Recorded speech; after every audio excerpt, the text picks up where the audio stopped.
Minsan, ang isang kwento ay nagsisimula sa kahirapan, sa probinsya kung saan unang hinubog ang pangarap, unti-unting nalito ang pagkatao, at napilitan ang puso na pumili ng mga desisyong binuo ng takot, pangangailangan, at pag-asang makaahon. Ito ang full story ni Jello, kung paano siya hinubog ng pamilya, pag-ibig at tadhana, at kung paanong sa Japan, isang desisyon ang tuluyang nagbago sa takbo ng kanyang buhay. Ito ang paano ako naging sugar baby ng Japanese boss ko. Hi Kuya Will, isang magandang araw sa'yo. Nais ko rin sanang mag-share ng isang kwento. Hindi ko alam kung dapat ba o hindi. Pero heto ako ngayon, sumusubok. May isang Facebook friend ako na nag-PM at tumawag. Ang sabi niya, baka may kwento ka tungkol sa nakaraan mo. Suportahan mo naman ako, kaibigan. Nagulat ako, kasi hindi ko naman talaga ka-close yung tumawag. Si N pala iyon. Pero nakumbinsi rin niya ako. At ayon pa sa kanya, punta ka sa YouTube, hanapin mo tong channel, mag-scroll ka para maniwala ka na may kwento ako doon. At ayun nga, nakita ko yung tungkol sa tatlong magkakapatid na nagpabago. Siya ang may akda nun. Nung narinig ko yung mga kwento doon, okay lang naman. Pero ang totoo, nainganyo ako sa boses nung nagbabasa. Ikaw pala yun, Kuya Will. Itago mo na lang ako sa nickname na Jello. 5 kaming magkakapatid, nasa gitna ako. Yung sunod sa akin ay mga kuya ko, at yung 2 pinakabata naman ay mga kapatid kong babae. Konti lang ang agwat namin sa edad. Ako, si Kuya Joel, at ang panganay naming kapatid. Mahirap lang talaga ang pamilya namin. Ang tanging kabuhayan namin ay ang pagsasaka ni tatay sa maliit na lupang sinasaka namin. May maliit kaming fish pond, taniman ng gulay, at iba't ibang pananim para may maipangbuhay sa amin. Si tatay, sobrang sipag, marunong makisama kahit kanino, at si nanay naman, siya ang katuwang niya sa bukid. Halos araw-araw, nagbubungkal din ng lupa para lang may maihain sa mesa. Kuya Will, ang panganay naming kuya ang talaga naming iniidolo. Siya ang leader namin sa bahay at sa bukid. Yung sunod sa akin, pati ako, sobrang sipag din namin. Sila ang barkada ko. Sila rin ang nagbubuhos ng lakas sa lahat ng gawain para tulungan si tatay sa pagsasaka.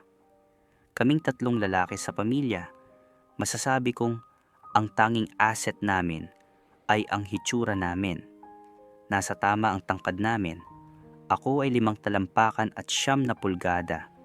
Yung sumunod sa akin, 5 talampakan at 9 na pulgada din.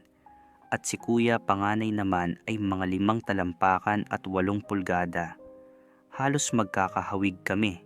Kung ano ang mukha ni James Yap, asawa dati ni Chris Aquino, ganoon din halos ang itsura namin. Ako lang ang medyo naiiba dahil may konting cleft chin ako. Kaya mas pansin daw ako ng mga babae dito sa baryo.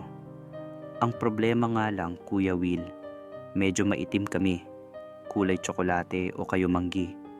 Pero ang mga labi namin, parang naka-lipstick palagi. Red lips, ika nga nila. Sa aming magkakapatid, si Kuya panganay lang ang nakatapos ng college. Ako at yung kasunod ko ay nakaabot lang ng college level. Kuya Will, kung tutuusin, ang pinakayaman lang namin noon ay yung 3 videoke na pinaparentahan namin. Nabuo yun ni Kuya dahil mahilig siya sa electrical at ginamit niya ang mga kalakal na naiipon niya. Mahilig din kasi kaming lahat sa pagkanta, lalo na si tatay. Kuya Will, mahirap pala talaga ang maging mahirap. Sa side kasi ni tatay, siya lang ang hindi nakaangat sa buhay. Lahat ng kapatid niya, magaganda ang buhay. Kapag nagkakasama-sama sila, halos kawawa si tatay. Mababa ang tingin nila sa kanya. Pati sina lolo at lola. Mas nakatingin sila sa mga anak nilang maayos ang buhay. Sa amin, hanggang paghanga lang, pero kasunod nun ay utos dito, utos doon. Parang iyon na talaga ang papel namin sa pamilya. Sabi nga ng kuya kong panganay, hindi habang buhay ganito. Hindi habang buhay na nasa kanila ang magandang buhay. Minsan, hapunan na at sabay-sabay kaming kumakain sa maliit naming kubo. Biglang nagsalita si kuya. Tatay, nanay, mag-a-abroad ako. Gagawa tayo ng paraan para makaahon tayo. Basta tutulungan niyo ako. Tapos humarap siya sa kapatid ko at pagkatapos ay sa akin. Ikaw rin, pag tama na ang panahon, mag-abroad ka. At ikaw din, Jello, balang araw, aalis ka rin.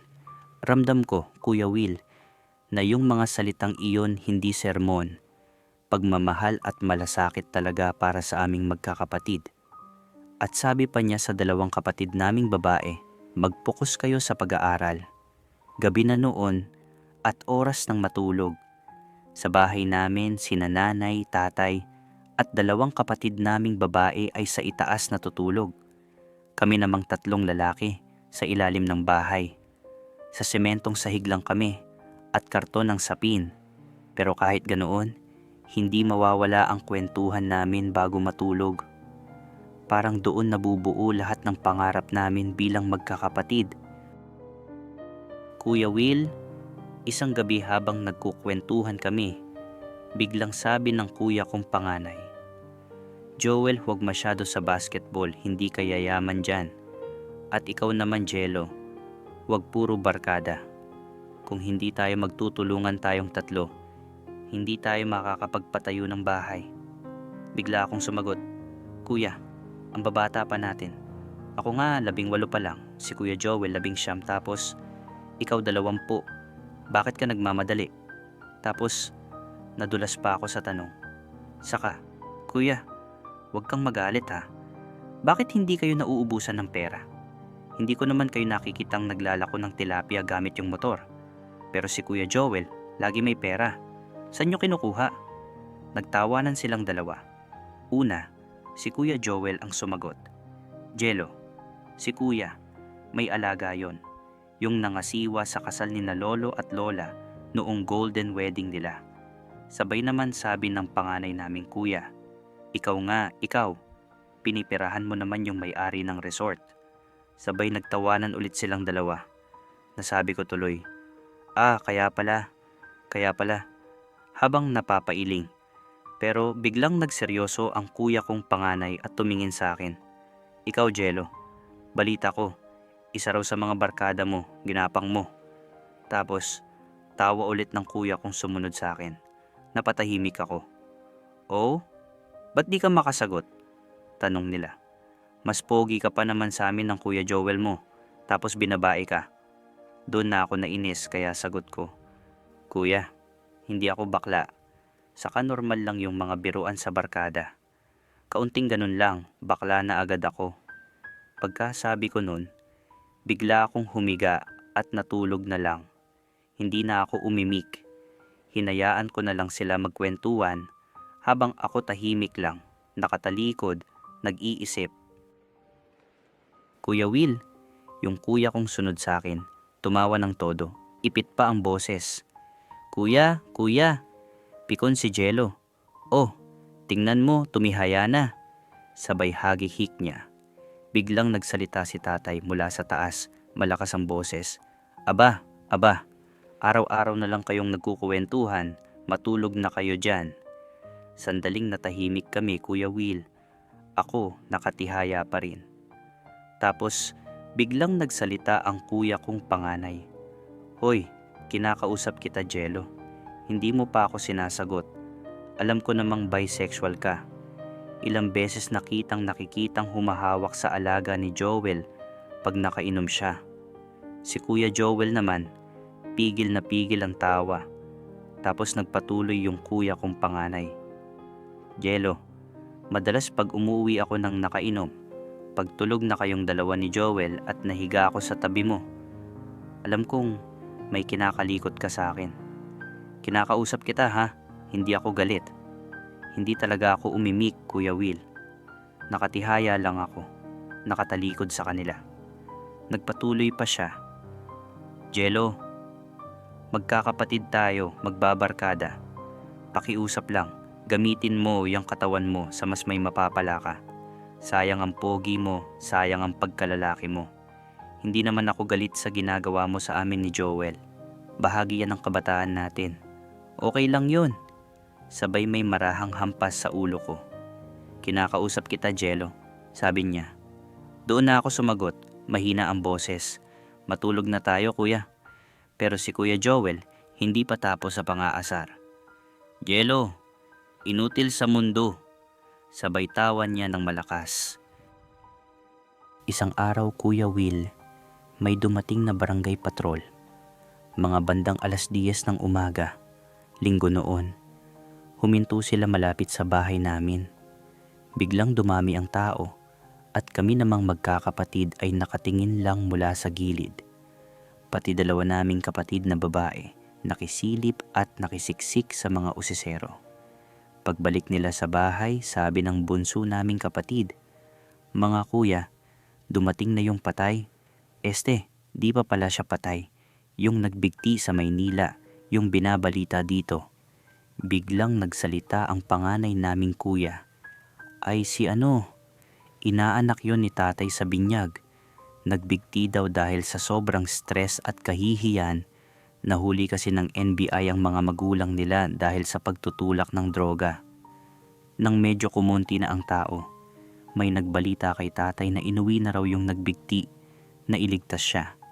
At nang pinasyalan ni tatay, sumama kaming 3 magkakapatid sa bahay na hindi kalayuan sa amin. Pagdating namin doon, nakita namin ang binata. Sobrang payat, sobrang puti. Kita pa sa leeg niya yung maitim na bakas ng pagkakabigti, paikot halos sa buong leeg. Sabi ni tatay, "Aba, anak, bakit mo naisipang gawin yon? Malas sa buhay yan." Sabay naman biro ng kuya kong kasunod ko, si Kuya Joel. "Bro, sa susunod tumalon ka na lang sa irrigation." Tawa si tatay. "Tanga ka, nagbibiro ka pa," sabi niya kay Joel. Ako naman bigla nagtanong kay tatay, "Tay, sino siya? Bakit ngayon ko lang siya nakita dito?" Sagot ni tatay, "Aba, may apo pala si Aling Nena. Ang nanay niyan, barkada ko nung kabataan ko." Tapos lumapit si tatay doon sa binata. "Patrick, pag gumaling ka na at para hindi ka mag-board, pumasyal ka doon sa fish pond." Tumangulang si Patrick. Tapos ipinakilala ni tatay, "Oh, yan mga kinakapatid mo." At noong tumingin si Patrick sa akin, Kuya Will, napahinto talaga ako. Sa isip-isip ko, wow, ang pogi niya. May nunal siya sa taas ng labi. Halos kasing edad ko lang. Lumipas ang mga linggo, araw at buwan, Kuya Will. Unti-unti nang nakarecover si Patrick. Halos araw-araw na siyang nakikipagbarkadahan sa 2 kong kapatid na babae. Mas matangkad pa rin ako sa kanya, pero halos magkasing edad lang kami. Isang araw, nagiinuman kami ng mga kuya ko. Kantahan, tawanan, simpleng bonding lang. Sabi ng panganay kong kuya, "Patrick, pwede ka nang mag-shot. Malakas ka na naman." Nakipagkwentuhan siya sa amin, nakipagbiruan. Pero sa tuwing napapatingin ako sa kanya, nahuhuli niya ako. Pag nahuli niya, agad akong umiiwas ng tingin. Biro ni Patrick, "Wow naman, lahi kayong mga pogi. Iisa pa itsura nyo. Para kayong James Yap." Sabay tawanan kaming lahat. Nagtanong ang panganay kong kuya, itutuloy mo pa ba pag-aaral mo?" Sagot ni Patrick, biglang lungkot ang tono. "Baka hindi na. Wala na ring susuporta sa akin. Nasa kulungan si mama at papa. Baka dito na lang ako tumira o tumulong kay Ninong sa tatay nyo." Dumaan ang taon, Kuya Will. Nakapag-abroad ang panganay kong kuya sa Taiwan. Sa fish pond siya napunta. Biro ko pa nga kay tatay noon. Nag-abroad si kuya pero isda pa rin ang inaalagaan. Useless. Maya-maya, wala pang 1 taon, nakapag-abroad din yung kuya kong sumunod sa akin Singapore naman. Ako na lang ang natira para tumulong kay nanay at tatay. Huminto na rin ako sa pag-aaral dahil sa kakapusan namin sa pera. At doon ko lalo nakilala si Patrick. Sa bawat pagkakataong nakikita ko siyang naglalakad o dumadaan sa hindi kalayuan, napapansin ko talaga, Kuya Will, lagi siyang parang nagkakambyo sa harap niya. Hindi ko alam kung bakit, pero paulit-ulit kong napapansin yon. Kuya Will, madalas kapag sabay-sabay kaming kumakain sa bukid, napapatingin ako kay Patrick. At kapag nahuhuli niya ako, umiwas agad ako ng tingin. Mabait naman siya, kaya siguro doon nagsimula yung kakaibang kaba na nararamdaman ko. Isang araw, nagpatulong sina nanay at tatay na pumunta sa bayan para magpa-update ng bank book ng dalawa kong kapatid. Masaya sila kasi sabi ng mga kuya ko, ipon daw ng ipon para matupad yung pangarap naming bahay. Pag uwi namin, nagyaya si tatay na mag-inuman. Ako, siya, at si Patrick. Kwentuhan, tawanan at konting kantahan lang, Kuya Will. Nang matapos kami, sabi ni tatay sa inaanak niya, Pat, dito ka na matulog para makaklose mo si Jello. Kaya pagkatapos, magpahinga ni tatay at pumasok sa bahay. Kami na lang ni Patrick ang naiwan sa labas, nagkukwentuhan. Doon ko nakita kung gaano siya kaprangka. May ugaling Manila talaga, diretsong magsalita, walang paligoy-ligoy. Bigla siyang tumingin sa akin at sabi, Bro, huwag kang magalit sa itatanong ko ha. Bakit lagi kang nakatingin sa akin? May something ba sa pagkatao mo? Laki ako ng Manila. Sa galaw mo pa lang, alam ko na agad ang ugali mo. Magkaedad lang din naman tayo. Kuya Will, hindi ako nakasagot. Parang tumigil yung utak ko. Tapos dinugtungan pa niya. Jello, sabi ng mga kuya mo, naiiba ka raw. Lalo akong napatigil. Wala talaga akong nasabi, kaya bigla ko na lang siyang inaya na matulog. Sabi ko, baka gusto mo nang umuwi sa inyo. Inaantok na ako. Pero sagot niya, sabi ni Ninong, dito ako matutulog. Kaya sabi ko, di dito ka matulog. Doon sa may upuan. Habang sinasabi ko yon, ang nasa isip ko, Kuya Will, grabe, napaka-prangka niya. Kuya Will, nang nakapwesto na si Patrick sa mahabang upuan at ako naman ay nakahiga mag-isa. Bigla siyang tumayo. Sabi niya, Jel, pwede ba dito? Malapit sa electric fan. Hindi pa ako nakakasagot. Tumabi na siya sa akin. At maya-maya, bigla niya akong niyakap. Mahina ang boses niyang nagsabing, Jello, baka na-offend kita sa mga tanong ko kanina. Sorry, hindi pa rin ako makasagot, Kuya Will. Tahimik lang ako. Pero wala siyang sinabi. Bigla na lang siyang humiga sa ibabaw ko. Sabi niya, alam ko noon pa, bago ka pa dumating dito, bawat tingin mo, nahuhuli ko. Game ka ba? Tapos, dinugtungan pa niya ng, di naman ako nagpapabayad. Doon ako napatingin sa kanya at hindi ko napigilan ang pagmumura. Sabi ko, asal demonyo ka pala, Patrick.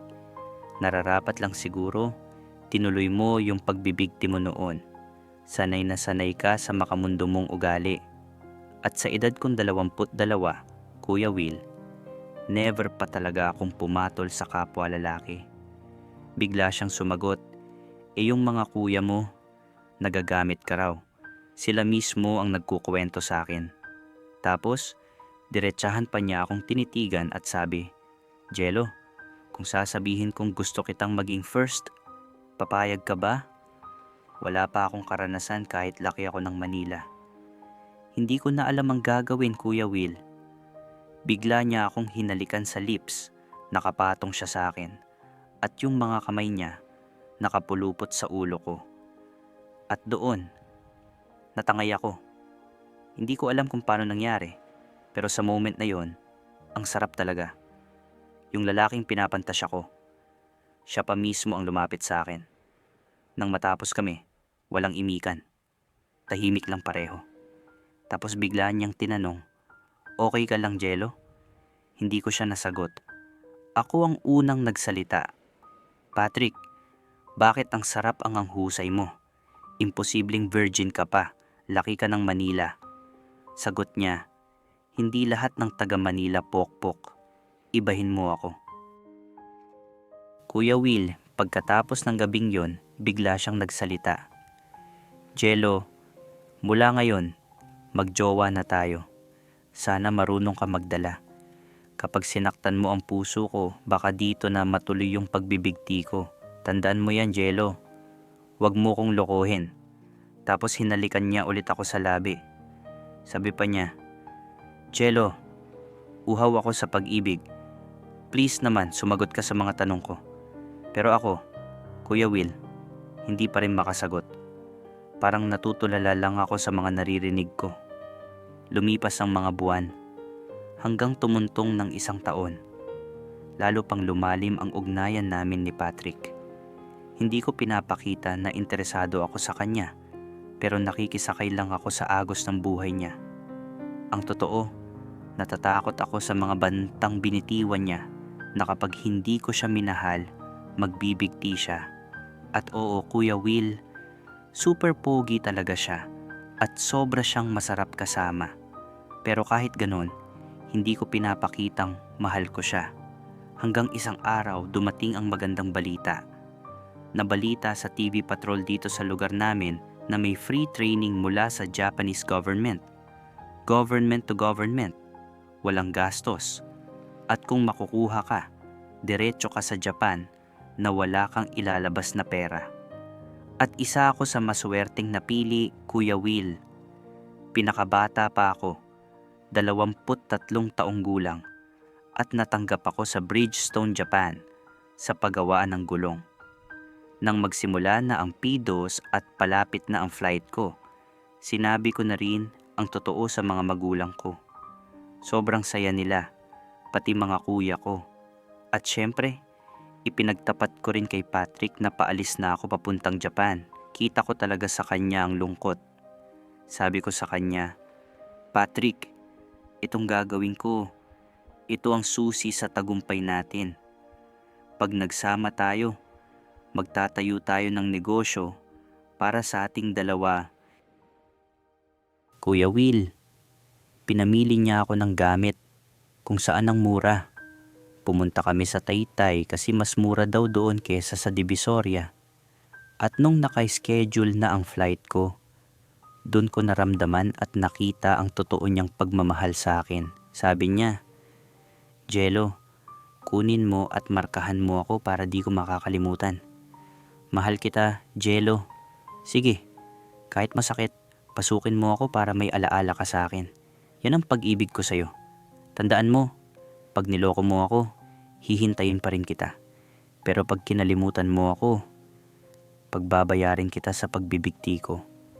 Yan ang pangako ko. Yan ang sumpa ko. Nakarating ako sa Japan sa murang edad na 23. Ako ang pinakabata. Trabaho lang ang pinunta ko. At para rin sa mga pangarap ng mga magulang ko, kapatid ko, at kay Patrick. Dumating kami sa Japan noong buwan ng Marso. Sumalang sa trabaho at sa una, Kuya Will, sobrang bigat. 2 shift lang, araw at gabi. Dito ko masasabi na sobrang organisado ang trabaho, walang siraan, at lalo kang nabubuhay sa disiplina dahil kinakatakutan talaga ang mga mataas na Japanese.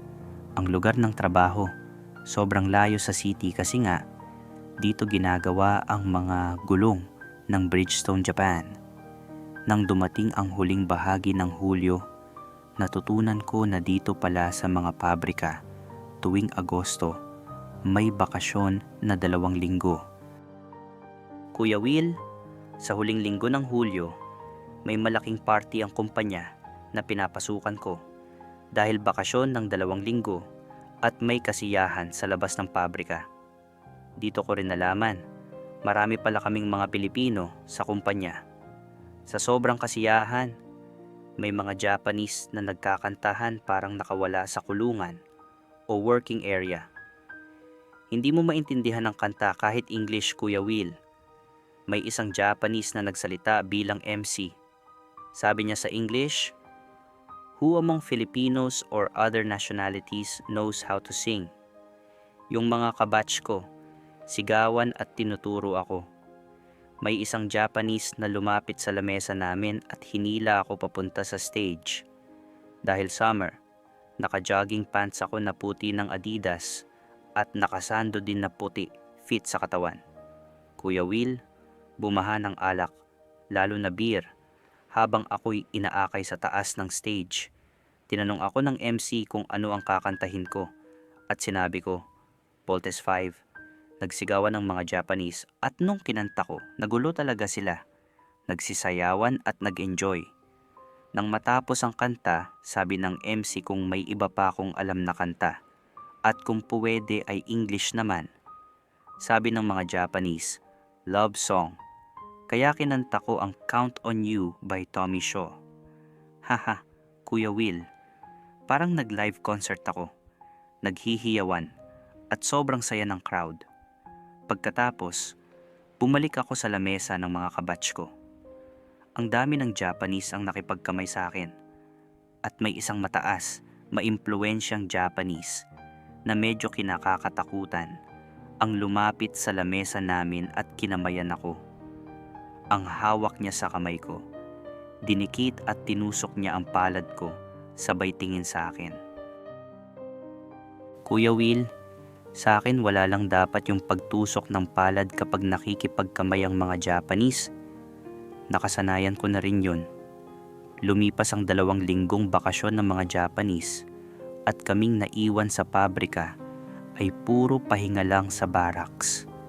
Pagbalik ng normal na pasok, doon na nagsimula ang panibagong kaba sa buhay ko. Isang araw, habang nasa pwesto ako, may isang Japanese na lumapit at sabi niya, "Punta ka muna sa opisina ng general manager." Kuya Will, bigla ako kinabahan. Akala ko may nagawa akong mali. Nakita ko rin sa mga kapwa ko Pinoy, yung takot nila para sa akin. Lahat tahimik. Parang gusto nila malaman kung anong nangyari. Pagdating ko sa opisina ng big boss, pinaupo niya ako. Tiningnan niya ang mga dokumento ko habang ramdam ko yung lamig sa likod ko. Sa sobrang takot, pinagpapawisan ako. Bigla siyang tumayo, kumuha ng tissue at pinunasan mismo ang mukha ko. Sabi niya, "Mr. Jello, huwag kang matakot. Mula ngayon, gusto kita maging kaibigan." Napatigil ako. Tinatanong ko sa sarili ko kung ano bang nagawa ko. Sabi ko sa kanya, "Sir, bakit po? May nagawa ba akong mali?" Tumawa lang siya. "Jello, yung itsura mo, exotic. Gusto lang kitang makilala." Tinanong niya ang buhay ko sa Pilipinas. Ilan kami magkakapatid, paano ang pamilya ko, at kung ano-ano pang personal na bagay. Sinagot ko siya ng diretso, gaya ng natural kong ugali. Tapos bigla siyang tumabi sa akin, sobrang lapit, at sabi niya, "I like you, Mr. Jello." Kuya Will, hindi ako nakapagsalita. Kinabahan ako ng todo. Pagbalik ko sa pwesto ko, lahat ng Pinoy nakatingin sa akin, halatang gustong magtanong kung ano nangyari. Pagdating sa barracks, puro sila tanong. Pero ang sinagot ko ay puro safe na biro lang. Ayoko magbigay ng kahit anong ibig sabihin, lalo na't hindi ko alam kung ano ba talaga ang habol ng boss ko. Kuya Will, lumipas ang ilang araw bago ulit may nangyari. Bigla na lang bumisita ang big boss namin sa kwarto namin ng kasama ko. Dalawahan kasi ang bawat kwarto. Pagpasok niya, pinaalis niya agad ang kasama ko, tapos sinabihan niya ako na magbihis. Pagkatapos kong magbihis, sumama ako sa kanya. Habang naglalakad kami, bawat madaanan naming tao sa malawak na kusina, yung lugar kung saan nagluluto ang lahat, napapatingin sila sa amin. Para bang may nararamdaman na akong hindi tama. Pero hindi ko masabi. Nag-dinner kami sa labas, may kaunting inuman. Tapos dinala niya ako sa kwarto niya. Sinubukan niya muna akong libangin sa kwentuhan, pero habang nagkukwentuhan kami, dahan-dahan siyang tumabi sa akin. Tapos naramdaman ko na lang Nilalagay na niya ang kamay niya sa binti ko. Hindi ko na kinaya, Kuya Will. Kaya nagtanong ako diretso, "Sir, ano po ba ang gusto ninyo?" Sagot niya, diretso rin, "Gusto kita matikman." Doon bigla kong naalala ang bili ng panganay na kuya ko. Gamitin ko raw ang utak ko kapag mapupunta ako sa ganitong sitwasyon. Kaya kahit kinakabahan ako, nagsalita ako, "Sir, hindi po pwede. Marami pa po akong utang na binabayaran. Baka masira po trabaho ko." Buong akala ko, hanggang doon na lang, pero bigla niyang kinuha ang laptop niya. Binuksan niya, hinanap ang file ko, at nang makita na niya, binusisi niya lahat, pati payroll bank account ko. Kitang-kita ko sa screen. Tapos tumingin siya sa akin at sabi niya, "How much do you like, Mr. Jello?" Hindi ako nakapagsalita, Kuya Will. Litong-lito ako, nanginginig sa kaba. Para akong lalaking binibili. Para bang presyo ang hinihingi niya, hindi sagot. Inulit pa niya, "Tell me, how much do you like?" At doon ko talaga naramdaman yung takot na hindi ko malilimutan. Kuya Will, hindi talaga ako nakasagot. Para akong nanigas. Nakita ko na lang siyang nagpunta sa online banking niya. Tapos bigla niyang sinabing ilalagay niya sa account ko ang isang halaga na nakakabigla, halagang hindi ko inasahan.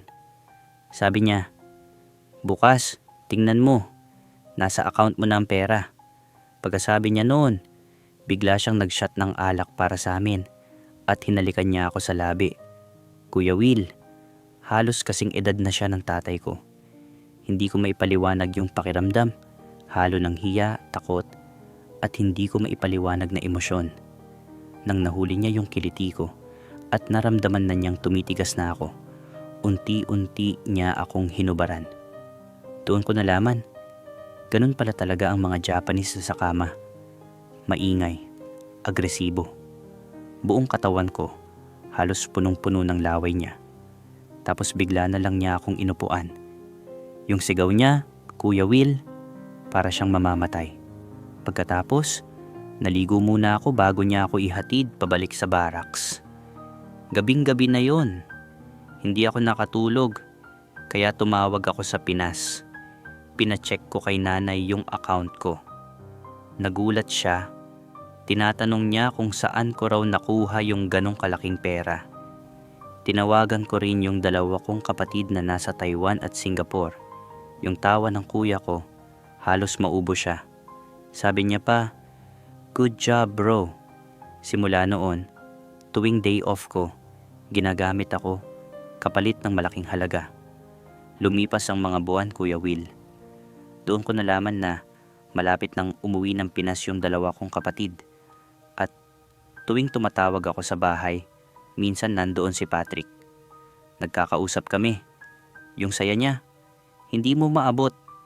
May halong tawa, may iyak, minsan may sermon pa.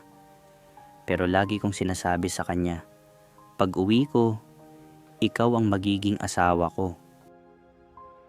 Kuya Will, dito sa pabrika ako ang laging laman ng kwentuhan, lalo na sa mga kapwa Pinoy ko. Laging nagtatanong sila kung paano ko nagawa na kahit ang boss na nakakatakot, para bang patay na patay sa akin. Pagbalik ko sa Pilipinas at nakauwi na ang dalawa kong kapatid mula sa abroad, wala pa rin ganong pagbabago sa bahay namin. Nasa kubo pa rin kami. Sabi ko sa mga kuya ko, kung magpapagawa tayo ng bahay, dapat ibang-iba. Walang kamukha, dapat natatangi. Laking gulat nila sa bawat buwan, lalo na nung lumalaki ang pera sa bangko ko. Kuya Will, kala ng mga kapatid ni tatay na nag-abroad kami, wala nang nangyari. Alam ko, si kuya ang may plano sa lahat ng ito at nagtitiwala ako sa kanya. At sa una, may ginawa na sobrang plano ni kuya. Nabalitaan niya na lahat ng kalapit na lupa sa sakahan ni tatay ay binebenta. Kaya nakuha namin lahat yon. Pinuntirya talaga ni kuya at ng dalawa kong kapatid ang mga lupa ng sakahan. Dumating ang panahon na halos marami na kaming lupa na nabili sa pamamagitan ni Kuya. Kuya Will, dahil marami na rin ang naibigay na pera sa akin ng boss ko, iba na ang gusto niya. Gusto na niya na magsama kami sa isang tirahan bilang mag-asawa. Abangan mo na lang sa part 2 kung paano ako nakauwi na may mga sugat sa kamay dahil sa aksidente, paano ko natapos ang 5 taong kontrata, at paano ko hinarap si Patrick, at pati ang 2 kong kuya. Dahil sobrang closeness namin, dumating yung punto na sila na mismo ang nag-anyaya bago sila ikasal. Dito ko mararanasan ang tunay na pag-ibig nila sa akin. Kuya Will, heto na ang pagpapatuloy ng bahagi ng aking kwento. Alam mo, minsan napapaisip talaga ako, ang hirap pala kapag nasa abroad ka. Lahat ng pakikisama, kailangan mong kayanin. Pag andyan ka na sa ibang bansa, doon ka mas namumulat, mas nagiging matatag, mas nagiging palaban sa lahat ng hamon ng buhay. Sa mura kong edad, napasabak agad ako sa pag-a-abroad dahil sa pangarap. At doon ko na-realize na lahat pala, kailangan mong tanggapin. Kailangan mong lunukin ang pride mo para lang makasabay sa takbo ng buhay. Ganito pala kapag anak ka ng mahirap, matututo kang lumaban. Kahit pati katawan mo, kailangan mong isama sa laban. Dahil siguro, kampante na ang boss ko sa akin, iba na rin ang tingin niya. Sa loob ng trabaho pa lang, makikita mo na sa mga mata niya yung saya kapag nandoon ako. Walang naglalakas loob na magtanong kung ano ba talaga ang meron dahil takot din sila. Gulong ng sasakyan ng trabaho namin, Kuya Will. Iba't ibang bansa ang sinusuplayan namin. Halos lahat ng katrabaho ko, kita mo talaga kung paano kumayod. Parang kalabaw kung magtrabaho. Pero ang kapalit naman, mataas ang sweldo. Doon na lang kami bumabawi. At nung magli5 taon na ako sa trabaho, kinausap ako ng boss ko. Sabi niya, gusto niya raw na magsama na kami sa iisang kwarto. At pumayag ako, Kuya Will. Kuya Will, noong panahon na yon, dahil magkasama na kami ng boss ko sa iisang kwarto, parang mag-asawa, doon ko mas nakita kung gaano siya ka-professional at kung paano siya marunong magdala ng relasyon sa kapwa lalaki. Hindi siya basta-basta. Alam niya kung paano igalang ang sitwasyon namin kahit alam naming dalawa na kakaiba ito. Sa Pilipinas naman, tuwing kinakausap ko ang 2 kuya ko, ramdam ko yung tuwa at pagmamalaki nila. Lagi nilang ikinukwento sa akin yung pinapagawa naming bahay. Sabi pa nga ng panganay kong kuya, malapit na yan matapos, Jello. Pag-uwi mo, matutuwa ka sa ganda. Hindi na natin mararanasan yung mababang tingin ng mga tao. Pati sina mama at papa, maisasabay na natin sa mas maayos na antas ng buhay. Tapos tuloy-tuloy pa siya, Kuya Will. Jello, pag uwi mo dito siguradong mabibigla ka. Yung iniwan mong kapirasong fish pond, ngayon, sobrang lawak na. Nakabakod pa. Ang dami na nating suki. Pag madaling araw, makikita mo sa daan, nakapila na yung mga bumibili ng tilapia. Nakabawi na tayo, Jello. At talaga namang nakakagaan ng puso, Kuya Will, nung sinabi niya, kaya pag umuwi ka, hindi ka magsisisi. Tayong 3 magkakapatid, natupad natin ang mga pangarap natin, lalo na ikaw. Ikaw ang nagpasimula ng lahat. Kapatid, pag umuwi ka, instant boss ka dito dahil lahat ng to galing sa sakripisyo mo. Kuya Will, dito naman sa trabaho, sakto magli5 taon na ako noon. Isang gabi, kinausap ako ni Umiko, yung boss ko na kinakasama ko. May halong lungkot yung tono niya nang sinabi niyang kailangan daw niya akong isama sa ibang bansa, sa parte ng Europe, dahil doon siya madidestino habang sinasanay pa yung bagong Japanese boss na papalit sa kanya. Tinanong niya ako kung pwede ba raw na sumama ako para magkasama pa rin kami. Pero sinagot ko siya ng diretso, ayaw ko. Sabi ko, hihintayin ko na lang siya dito. At sa madaling salita, umalis siya. Iniwan niya ako. Pero ang totoo, Kuya Will, nakahinga ako ng maluwag. Kahit papaano, nakapagpahinga rin ang katawan ko mula sa paggamit niya sa akin. Noong mag-isa na ako, mga 4 na buwan akong presko ang pakiramdam. Walang iniisip, walang bigat sa katawan. Alam ko kasi na nasa Europe si Umiko, kaya parang may pahinga rin ako sa lahat. Dumating ang buwan ng Enero, panahon ng taglamig. Sobrang kapal ng snow, Kuya Will. Isang araw, pauwi na kami sa barracks. Isang bus kaming lahat galing duty. Habang umaandar yung bus, naka-on yung heater para mainit sa loob. Malapit na kaming makababa nang bigla na lang nag-slide yung bus dahil sa sobrang dulas ng daan. Natumbay yung bus. Marami sa amin ang napilayan. At ako, nabali ang kanang kamay ko. Doon ko talaga naranasan, Kuya Will, ang umiyak sa loob ng ospital. Walang mag-aasikaso sa'yo. Kailangan mong gawin lahat mag-isa. Kumilos ka mag-isa. Tiisin mo mag-isa. Sa ibang bansa, doon mo mararamdaman yung tunay na pag-iisa. Kuya Will, lumipas ang mga linggo. Habang nakasemento pa rin ang kanan kong kamay, may stainless pa sa loob. Doon ako nagdesisyon. Uuwi na ako ng Pilipinas. Sa awa ni Umiko, yung kinakasama ko, sinabi ko sa kanya na kailangan ko nang umuwi para may mag-asikaso sa akin. Pumayag naman siya. Bago pa man kami makauwi, yung iba ko pang kasama nagpaiwan pa doon. At doon ako talagang namangha. Kuya Will, ang laki pala ng binayad sa amin ng gobyerno dahil sa aksidente. Kasama pa yung makukuha kong back pay. Noong huling gabi ko sa Japan, tinawagan ko ang kuya ko. Sabi ko, salubungin niya ako sa Manila. Arrival ko ay 3:00 ng umaga. Pakiusap ko pa, Kuya, wag mo munang sabihin kina mama at papa. Gusto ko sana silang masorpresa.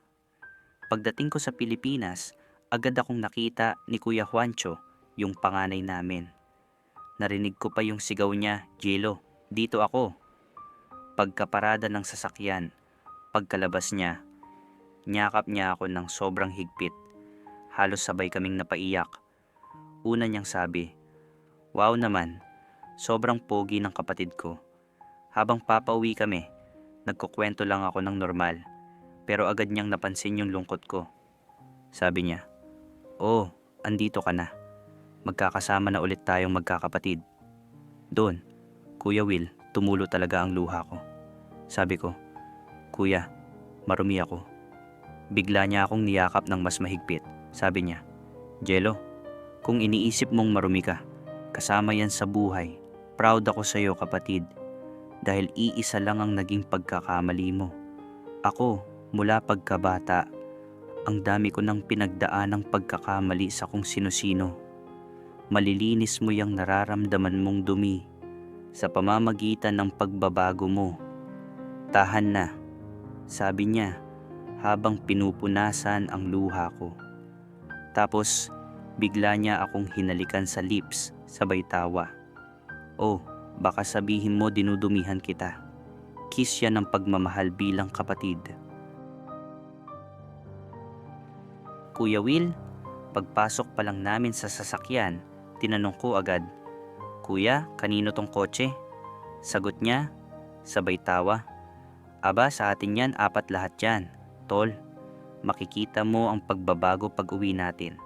Mabibigla ang lahat. Walang nakakaalam na uuwi ka. Tapos bigla siyang bumirada. Jello, aba, walang kupas ang pagiging pogi mo. Baka nababakla na ako sa'yo. Sabay kaming nagtawanan. Kuya, gutom na ako, sabi ko. Sagot niya, tiis lang kapatid ko. Malapit na tayo sa bahay. Pagdating namin sa baryo, Kuya Will, halos hindi ko makilala. Ang laki ng pinagbago. Marami ng magagandang bahay at sementado na ang daan. Noong natatanaw na namin yung bahay, sabi ng kuya ko, "Oh, kita mo yun? Yun na ang bahay natin. At ayun naman sa may kalayuan, yan ang fish pond natin." Pagdating namin, hindi ko mapigilang mamangha. Yung dati na kubo namin. Ngayon, ibang-iba na. Malaki, maayos, at halatang pinagpaguran. Pagpasok pa lang ng sasakyan sa bakuran, narinig namin si tatay, "Oh, saan ka galing, Juancho? Nahihirapan kami kanina, ang daming bumili." Tinawagan ko agad si nanay. "Naku, Kuya Will, nagkagulo talaga." Pagkakita nila sa akin ni nanay at tatay, iyakan agad. Pati yung dalawa kong kapatid na babae, yakap ng yakap. Natanong ko agad, "Nay, nasaan si Kuya Joel?" Sabi ni nanay, "Ayun sa fish pond kasama si Patrick. Tinawagan sila pero si Kuya Joel lang ang umuwi."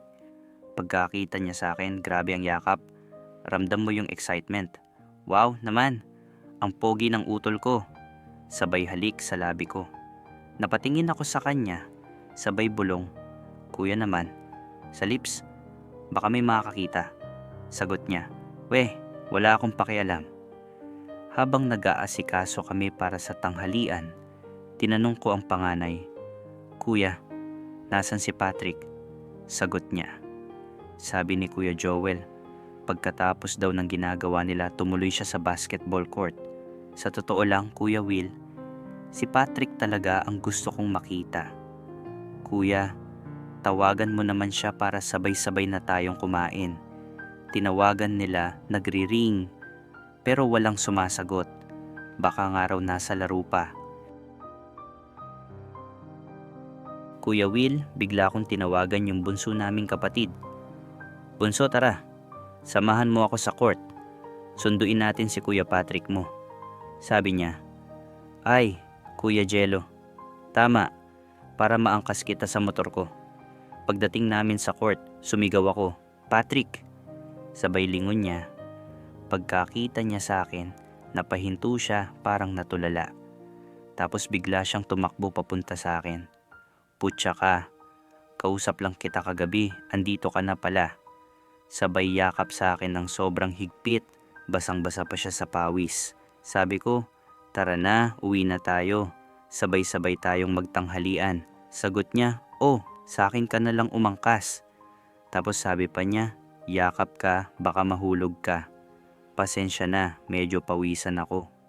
Habang nakaangkas ako sa kanya, mahina akong sabi, "Miss you, Patrick." Biglang sabi ng bunso ko, "Kuya Patrick, sa bahay ka na tumuloy, ha?" Pagdating namin sa bahay at nagsimula kaming kumain, walang katapusan ang kwentuhan at asaran. Kita ko talaga, Kuya Will, ang saya ng mga kapatid ko dahil andun kami ulit kumpleto. Pagkatapos ng tanghalian, nag-CR ako. Pagpasok ko, bigla ring sumunod si Patrick. Sabi niya, "Oh, ako na magbaba ng zipper mo." Tapos tinanong pa niya, "Yung semento ng kamay mo, kailan naalisin yan?" "Mga 4 na buwan pa," sagot ko habang umiihi. Napansin ko yung tingin niya sa akin. Sabi ko, "Ahim, bakit?" Bigla niya akong hinalikan. Hoy, amoy ulam pa tayo, saka ang lagkit ko." Sabi ko pa. Sagot niya, "Basta, mamaya maliligo ka. Ako ang mag-aasikaso sa'yo." "Kuya Will," sabi ni Patrick sa akin, "Jello, pag nakapagpahinga ka, pasyal tayo sa palaisdaan mo. Doon ang bahay ko. Ginawan ako ni Kuya Juancho ng maliit na kwarto, maganda at presko." "Patrick, gusto ko nang mag-shorts." Biro ko. Biglang sumabat yung dalawa kong kapatid na lalaki. "Hoy, nakakaselos ah." Sabay tawanang magkakapatid. Pagkatapos kong magbihis, umikot ako sa buong bahay. Habang nagmamasid, hindi ko mapigilang mapabulong ng wow. "Ang ganda, Kuya Will. 2-story na, maayos ang lahat." Napunta ako sa harap, sa likod. Halos hindi ko makilala ang dati naming tirahan. Lumapit ako kay Kuya Juancho, sabay akbay sa kanya. "Kuya, ang ganda ng bahay."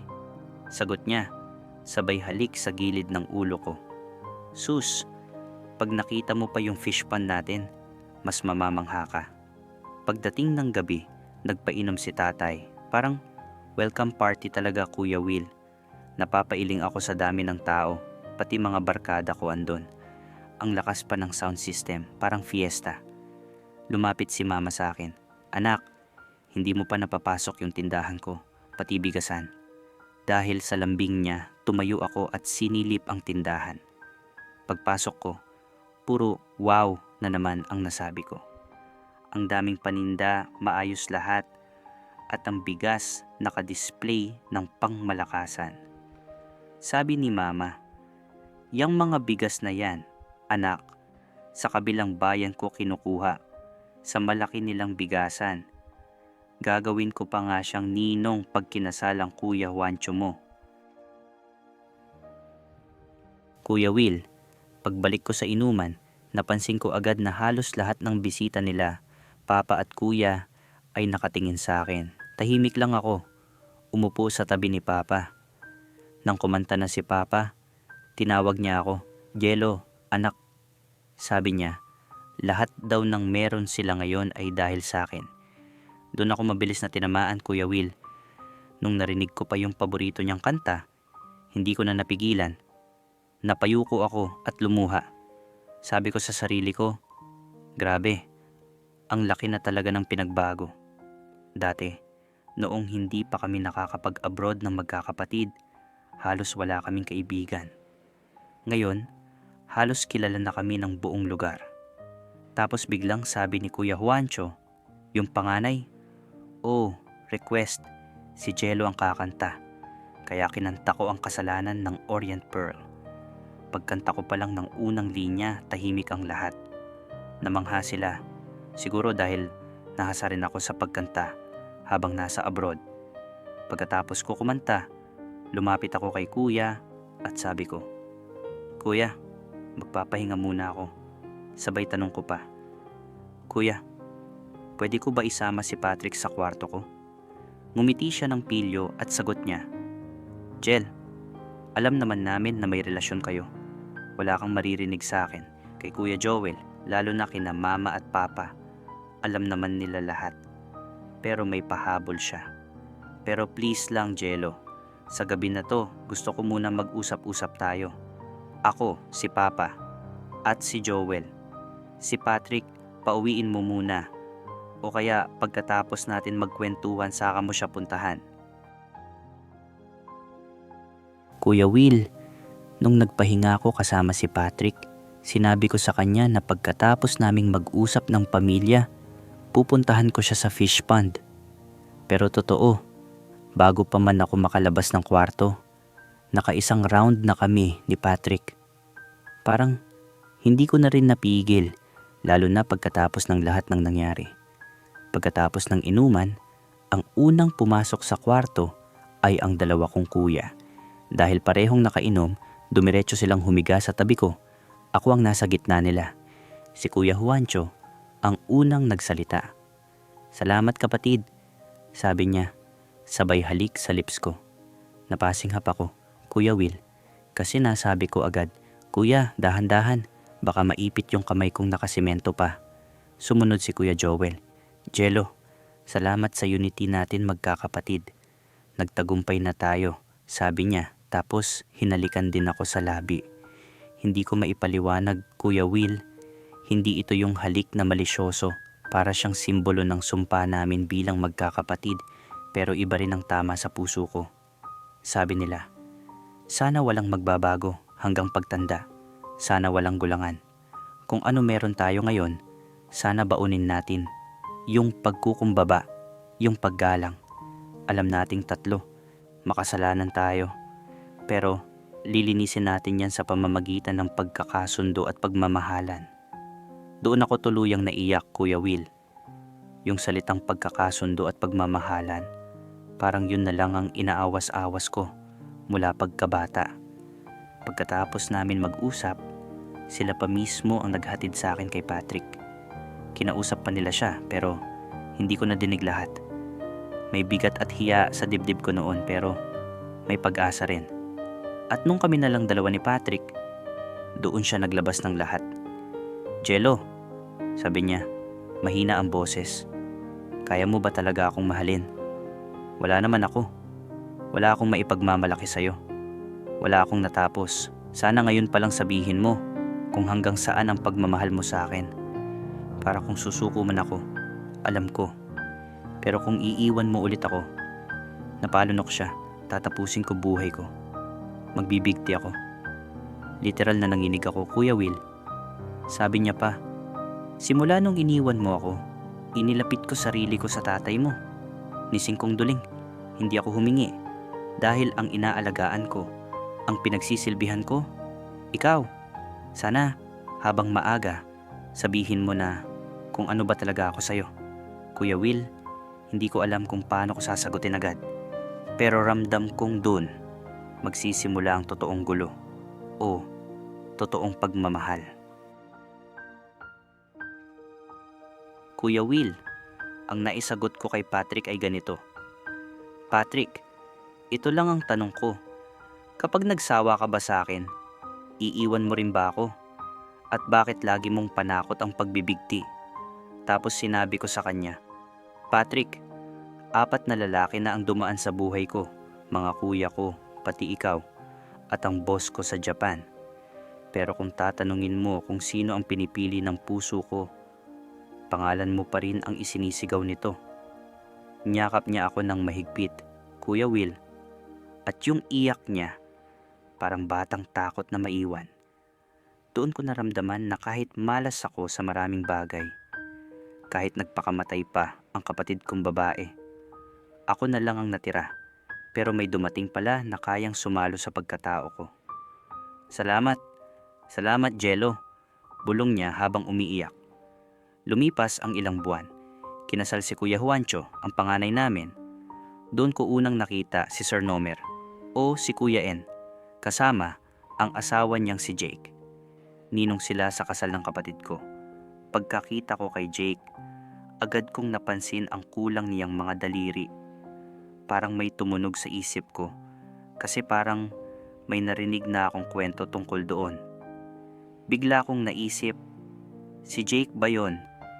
Pagkatapos ng kasal at pagdaan ng ilang araw, pumunta kami sa Bilibid para bisitahin ang mga magulang ni Patrick na nakakulong doon. At doon, sa mismong harap nila, ipinagtapat ni Patrick na asawa niya ako at sabay na rin daw niya akong kinakapatid. Kuya Will, tinanggap nila ako kung sino ako.